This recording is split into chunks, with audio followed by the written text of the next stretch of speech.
All right, so here's some white BBs. These are 2.8s. He's going to be using 2.5s, so these might be just a little low.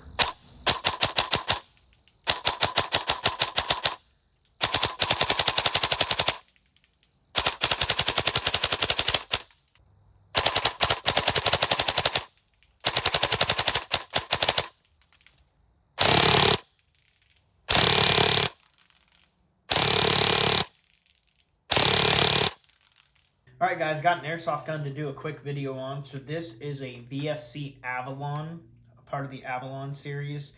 I'm not exactly sure what model they call it. It is one of their short versions. So this was sent out of Tennessee for an upgrade, and he plays CQB mainly, from what he made it seem like. Now, this is also going to be able to be used for outdoor play. It is shooting a decent feet per second. The indoor field actually allows quite high feet per second, so it can be used for both. So let me just start from the back and go to the front real quick. So on the back here, you have the QRS VFC stock. Not too big of a fan of these, to be honest. He is going to strap a big 11.1 LiPo on here.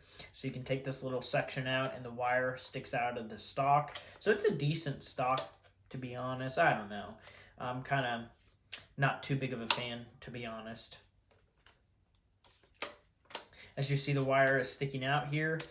Not my favorite stock. It's good for buffer tube LiPos, but when you do a nunchuck, you have to take these caps out, and then it can be exposed to water or whatever. Whereas a normal crane stock, you know, if you use a nunchuck type LiPo, it would be sealed. More sealed than this, that is. Maybe not watertight, but not submersible, but you know what I'm saying. But it is adjustable, of course, here. I believe 6 positions.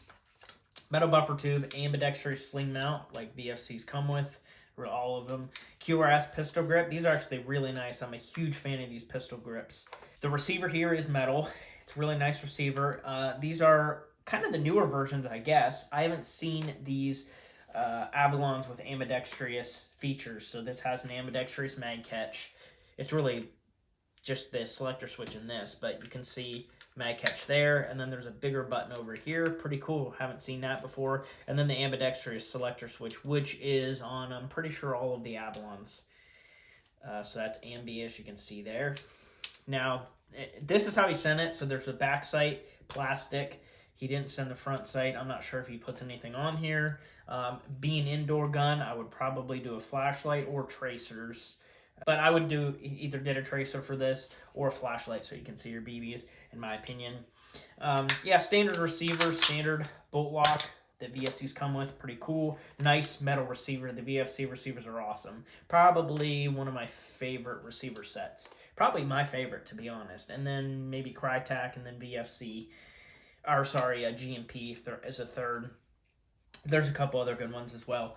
The trigger on here is retro arms. It is modified because this is a Jeftron Leviathan, uses a proprietary trigger, so I modified it to fit. It's blue, and I did shorten the trigger pull. Moving to the rail, it's got QD sling sections here on both sides. Pretty cool. It is M-LOK, so you got M-LOK slots on the left, right, and bottom, and then Picatinny on the top. It's aluminum, pretty nice quality. Metal barrel. I want to say this is probably a 6-inch barrel. I want to say it might be more like 8, but between 6 and 8 on the barrel. And then there's this big flash hider, which this thing sucks. If you play outdoors, you're going to be spotted really easily. So if I were to recommend anything to this kid, it would be take these screws off, pull the rail off, and then like paint this. Take your inner barrel out, take the upper off. You don't have to take the outer barrel out. Just kind of tape it off maybe so you don't get, overspray on the barrel, although it's all black anyways. But the point is, take your inner barrel out so you don't paint it, but paint it black, this whole thing here, or get a tracer, or just some flash hider or muzzle brake. But do something with this. If you play outdoor, you're going to be seen way too quickly, so get rid of that. And that's it pretty much for the outside. So again, internals, it's got the Jeftron Leviathan optical retro arms trigger. It has a ASG 40K boost motor, SHS 1301 gears, SHS metal rack piston. It's using the VFC aluminum piston head. It has a VFC M130 spring. I short stroke by 3 teeth on the sector gear. It's also got steel bushings. They're like the meteorite steel bushings, a matrix. I think the OEM, they used to be sold under a different name. It might be VFC meteorite bushings. I cannot remember. They used to sell them under a different name. Now they're matrix, but they're steel and they're the black color. I like those a lot. In fact, those used to come in VFCs, so I think they're, VFC OEM.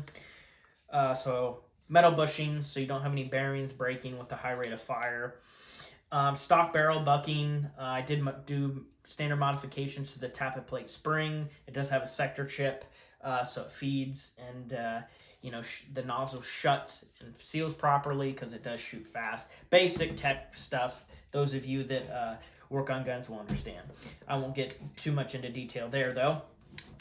Specs. It is shooting about 385 with a .2 at 35 rounds a second. So pretty good. He wanted a higher rate of fire AEG. I told him if you want to use full auto, you're going to need to use high caps, but mid caps will work on semi-auto, and they work decently on full auto. If you got some really good mid caps, they probably will work.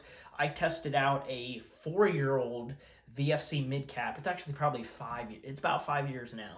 I haven't used it a whole lot, but I do test it, with guns and stuff. So it does see use. I just haven't played any games with it. It's just a test mag for guns. And it fed pretty much up until the last 30 BBs on full auto, and then it started to skip. But if you get maybe the GMP high RPS magazines or the what are they? Their Speed QB mags. Who makes those? Gosh dang it, I'm drawing a blank.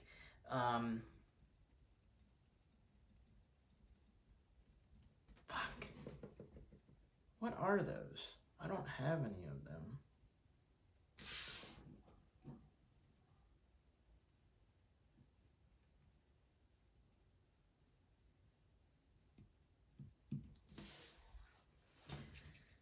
Well, I'm drawing a blank on those magazines. I think they're like Speed QB. They're an OEM though. I just can't remember. It's been a long time since I've really shopped around for airsoft stuff anyways. But the point is, if you get really good mid caps, I guarantee you it'll feed on full auto. But otherwise, high caps will do just fine. But again, he plays mainly indoors, so to be semi-auto only. Trigger response is really good. I've got it pre-cocked. 30 milliseconds, I think. Yeah, 30 milliseconds. He is using a big lipo as well, so it's going to be pre-cocking a lot. And I told him, once you're done playing at the end of the day, go into the app, go down to 0 on pre-cocking, and fire it a couple of times, and then you can put it back up to 30, and then unplug it. Don't fire it, because if you go back to 30 and fire it, it'll then pre-cock. So the point is, of doing that, what you'll do is you'll set it up for the next time you go play, because you don't want to leave it compressed. So that's why you turn it to 0, fire it 3, 4, 5 times, and it'll be cycle completion. Spring will be forward.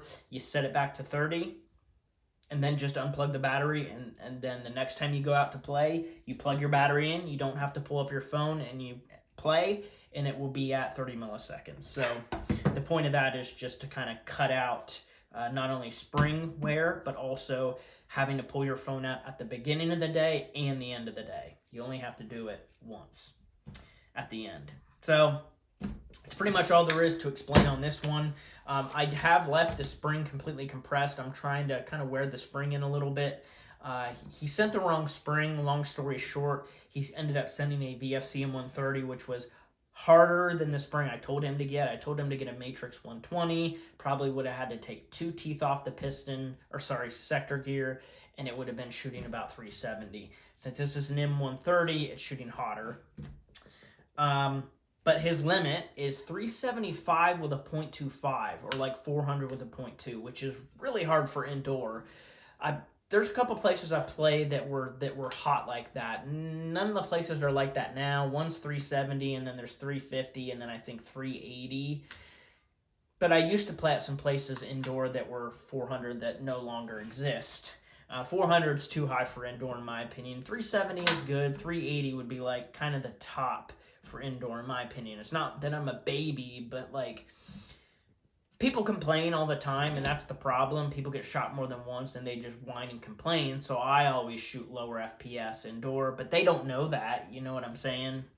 and they just hear a loud gun and really fast trigger response, and then they start to cry pretty much. The tears just start flowing.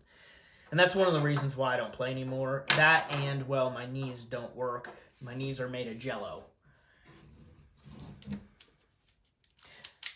But I know he's going to have a good time with this thing. It shooting at its current feet per second means that he's going to be able to take it outdoor and be competitive. 380, 385, 0.25, it's about 345 with a 2.5. And he's going to be able to range pretty good, I'd say 200 feet. But we will go out there and test it right now. Now, the battery I'm going to use before I go out there is a 1300 milliamp 45C matrix battery, fully charged. It is an old battery. It's kind of puffy, but I just pulled it off the charger. I will be using, I have TSD 0.25s. Those BBs were just laying around. I haven't gotten to go to the airsoft store to buy more BBs. I'll probably do that next week sometime because I need to stock up so I, can work on people's guns. So they're like a gray color, green, gray. So you probably won't be able to see those BBs mid-flight, but those are 2.5s. And then I've got Lancer Tactical 0.28s in a flash mag. So we will try a flash mag and then just a Crytek high cap that's been beat to crap.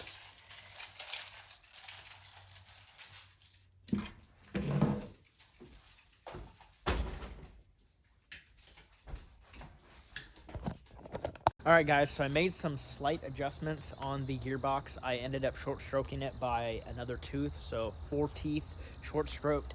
Now it is getting 375 feet per second, which is a little bit better. That was closer to the goal. So again, he's going to be using this mainly indoor. They allow up to 400, which is kind of insane. But he's going to be running about 375, and it's still good enough to run outdoor.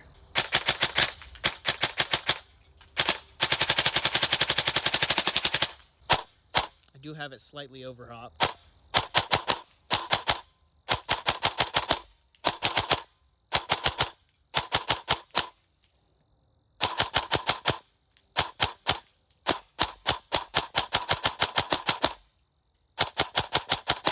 Getting a couple skips even on semi-auto. This magazine is really, really old, so it was working better with the flash mag when I tested it last night. And yes, that is semi-auto, not binary mode.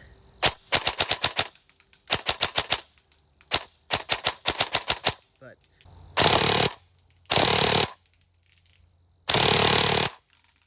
as you can see, absolutely perfect feeding with this mag. So for the range test, I'm just going to be shooting over these bushes here, just so I don't hit them, just so you can see the range.